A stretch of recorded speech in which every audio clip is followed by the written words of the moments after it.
Hello and welcome to Your Vote Counts, a public service program for the May 19th primary election that is being produced by Capital Community Media Center, a multimedia that provides local content, education, and a platform for diverse community voices in the greater Salem area. And also by the League of Women Voters, Marion and Polk counties, a nonpartisan political organization advocating for voting rights, government transparency, and public election education. All candidates for the position of Salem City Council were invited, and we will be hearing from Linda Nishioka. The candidate was asked to prepare a 2-minute opening statement telling about herself, her qualifications, and why she chose to run for office. I am Angie DeVito, your moderator from the League of Women Voters, and I would like to introduce candidate Nishioka to share her opening remarks. Thank you very much, Angela. As you said, my name is Linda Nishioka. It's not an easy one to say, so I appreciate you correcting that. Thank you very much. To introduce myself, I would simply tell you that I am been serving for almost 4 years as a city councilor for Ward 2. I am honored to be in that position, and I am also honored to be the council president. And I've been voted on now 2 years in a row, actually 2.5 times majority voting for me to be council president. So I am very honored to be in that position. And I appreciate knowing that some people have already heard some of my story at the town hall that was recently held, but I'll review some of those information. Primarily, I want to talk about how my grandmother was a member of League of Women's Voters, and this was in California, and she was my caregiver. And I would go with her when she would man a booth at generally a department store, giving out literature about voting, making sure that people understood that they could register to vote and how important it was to register. And this was probably a beginning of why I'm sitting as a city councilor, in the sense of that community involvement and making sure that you're speaking with your community and for your community. So again, thank you for having me here, and I look forward to hearing the questions so I can answer them. Thank you for sharing that information with us. The questions for our candidate today were developed in collaboration with the American Association of University Women and League members. Candidates did not receive questions ahead of this interview. The candidates' responses to the questions will not be timed. Now let's give candidate Nishioka an opportunity to address questions of concern to our community. What is in the works for Salem's infrastructure, and what are the priorities? The infrastructure. Well, I am one of the members of the Bond Steering Committee, and if you'll recall, the livability bond was livability and infrastructure bond was passed in 2022, and this is a 10-year bond. We have revenue divided into different infrastructure projects, and we're ongoing with that. Right now we have many park projects that are just getting underway. We've completed the new skate park at Gear Park, and all of the park amenities are really wonderful to have. Our parks are such an immense community asset, and I've been a strong advocate for making sure that our parks can be maintained properly and have equipment and service that anyone in the community can use. So we've been really working hard on that. We've also recently restructured refortified many of our bridges that cross over the creeks that we have, and so we have had to do a lot of work to make sure that those are structurally sound. These are just pieces of some of the infrastructure that we've been taking care of. Many residents may not understand the duties of council members. Why should they be interested in this race? Well, you know, the most local government for our community is their city councilor. And what we have here in Salem, the wonderful opportunity for neighborhood associations, some of which have been that have been organized for 50 years.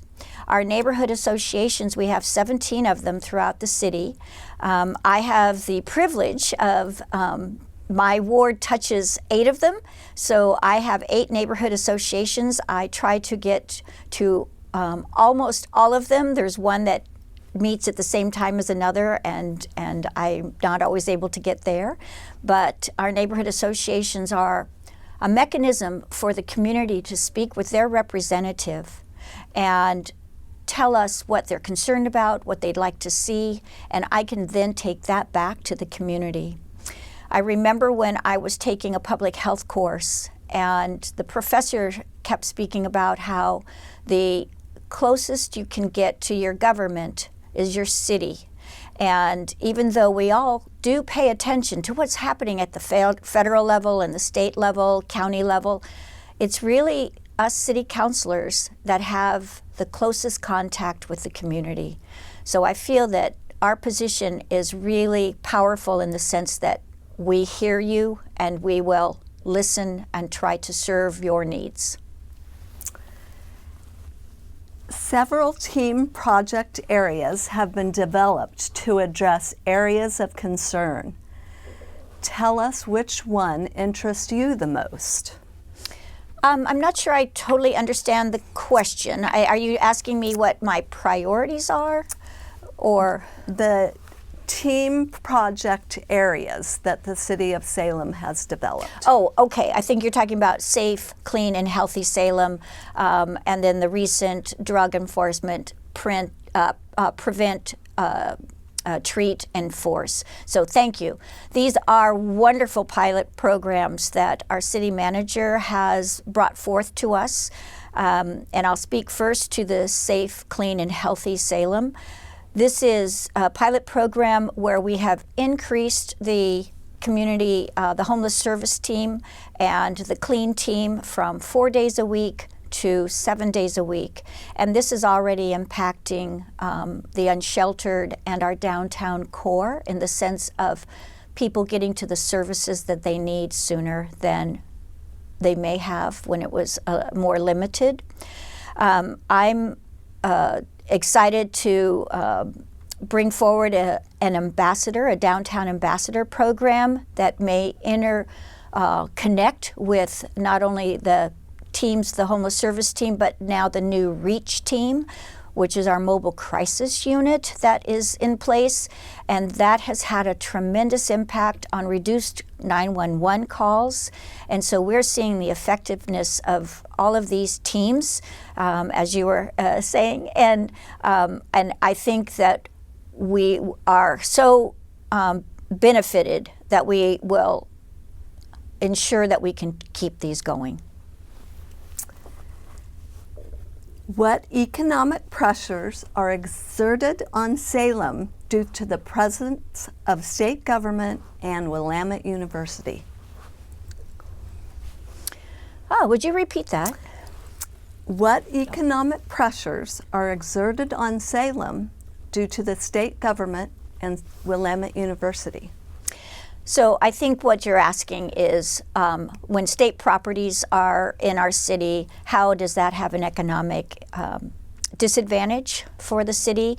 And so there has been a lot of conversation at the state level of trying to support the city's services because of the state and county properties. I think sometimes what we forget as many other cities have state properties. Eugene has University of Oregon, Corvallis has Oregon State, and Pendleton. Many of our cities have state and probably their own county properties. So all of the cities are hindered when those properties do not provide revenue for the city. And I think that it's been a challenge trying to seek revenue for the state capital's properties. What I've introduced is having us look at what it costs public safety to serve the state capital, and that we should restructure how we look at the problem. And instead of payment in lieu of taxes for property, I think what we need to do is look at what services are we providing and how can we be refunded for that cost. Do you support the use of general funds to provide revenue guarantee for passenger air service at the airport? Why or why not? So the airport currently is unable to support itself. And what I want to see is a more robust airport that can pay for its salaries and for its people and the services that are provided. One of those ways is having some commercial travel, some commercial air service, forgive me, because by doing so, we have more opportunities for federal and state grants to help the infrastructure of the airport. We have a lot of maintenance that we need to do on an airport, and without grants, then the taxpayers are paying for that maintenance. So I want to see a very robust airport so that it can pay for itself, and we have opportunities to get more funding to pay for the infrastructure and maintenance that it needs. All right. What do you know about the current tree preservation and tree canopy codes? And do you have comments about those codes' effectiveness in maintaining and enhancing the benefits of trees to climate resilience and community safety?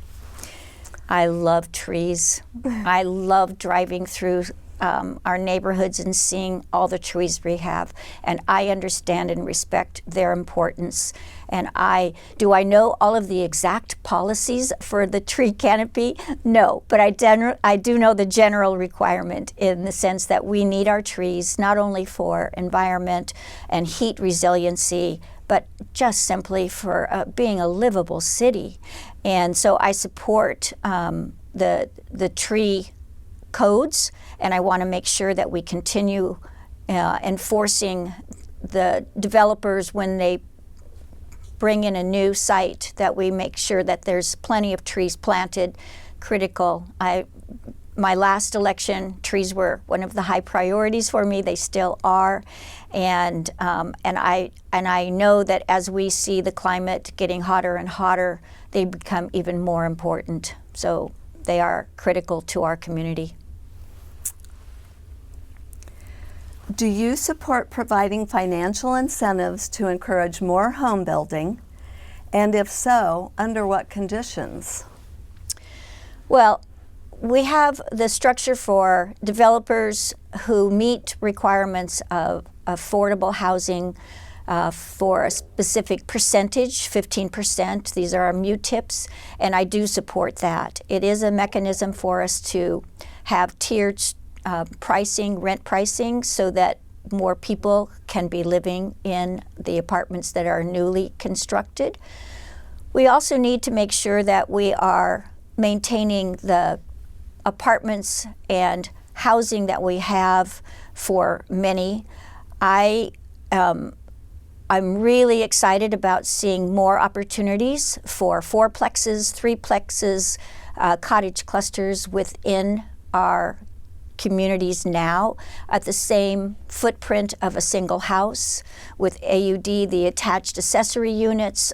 We can also see more density by also keeping our neighborhood scaled feel. I want to make sure that our neighborhoods still feel as a neighborhood and not being surrounded by tall apartments. So we need to make sure that we are incentivizing developers to build appropriate housing that can meet all needs, all income needs. What makes Ward 2 stand out from other wards? That's an excellent question. You've already brought up a couple properties that are important. I am so proud to be Ward 2's councilor. I tell people all the time that I have, in my ward is Salem Hospital. I have the airport. I have Willamette University. I go all the way east of Lancaster along Highway 22, so I have so many neighborhoods, and it's a wonderful ward. We have Bush Park, a heritage park, which is dearly loved by so many. And I think, again, my community, Ward 2's community, is very involved in their neighborhood associations, very involved in what is happening. I am so lucky to have so many people that are dedicated to our city and volunteer and do so many wonderful things. I just feel Ward 2 shines because of the members that are there, the residents that are there. Now we invite candidate Nishioka to share her closing remarks and share her public contact information. Thank you. Again, my name is Linda Nishioka. I'm City Councilor for Ward 2. I hope that the voters will come out. One, I want the voters to come out. We just do need that. And I hope that they will see me as their choice for Ward 2. I can be found at Linda Nishioka for Salem, and they can contribute and see what my priorities are and ask me any questions or even ask for a yard sign. Thank you, candidate Nishioka, for our interview today and your thoughts. Thanks to Capital Community Media for their production and technology skills, to our community groups that provided questions and topics, and to you, the public, for watching this program in order to become an informed voter. You have until April 28th to register to vote or make changes in your registration. Watch for your ballot in the mailbox beginning April 29. Remember to vote and vote early before May 19th, especially if you are mailing in your ballot. For more local, state, and national voter election information on candidates and ballot measures, visit vote411.org after April 15th when the data is posted. Elections matter. Remember to vote because your vote counts.